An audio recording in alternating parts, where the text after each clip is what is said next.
कि पहाड़ों से एक आवाज आई थी। ये कहानी दादी ने सुनाई थी। एक परी रहती थी बादलों में, एक लड़का गिना जाता था पागलों में। कहता था बादलों से कोई आने वाला है, जमीन पर उतरकर मेरी सांसों में समाने वाला है। उसे बिना देखे इजहार करता हूँ, कहता था मैं उसे खुद से भी ज्यादा प्यार करता हूँ। इतना सब सुनकर परी ने जमीन पर आने की ठानी।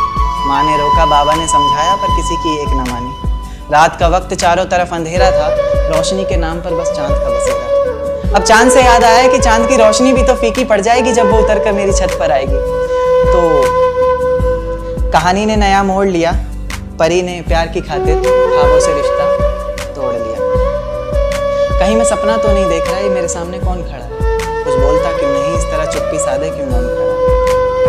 फिर उसने कहा कि माँ बाबा घर बार सब छोड़ दिया मैंने, बहुत ख्वाब सजाए थे, काफी ऊंचा उड़ना था, सब तोड़ दिया मैंने। आज से मेरे किस्मत के ताले की चाबी तुम हो, बेचैन सी मेरी धड़कन की बेताबी तुम हो। मेरा सुख दुख हंसना रोना सब तुम पर निर्भर करता है, चेहरे की खिलखिलाहट हो या पल के भिगोना सब तुम पर निर्भर करता है। उसके बाद दुनिया बदली, वक्त बदला, बदला ये संसार सारा। प्यार की कस्में वादे झूठे निकले, झूठा निकला प्यार सारा। अब मोहब्बत से नहीं उसे गालियों से पुकारता, गालियों से बस नहीं चलता तो कभी हाथों से मारता। दर्द में कराती रोती बिलखती किसे पुकारती वो, अफसोस होता फैसले पर अपने जब भी शीशे में खुद को निहारती वो। उसकी कमियां निकालता है हर वक्त, कभी तो खुद को खोट दे। इतना ही गुस्सा भरा है तेरे अंदर, कभी तो खुद को चोट दे।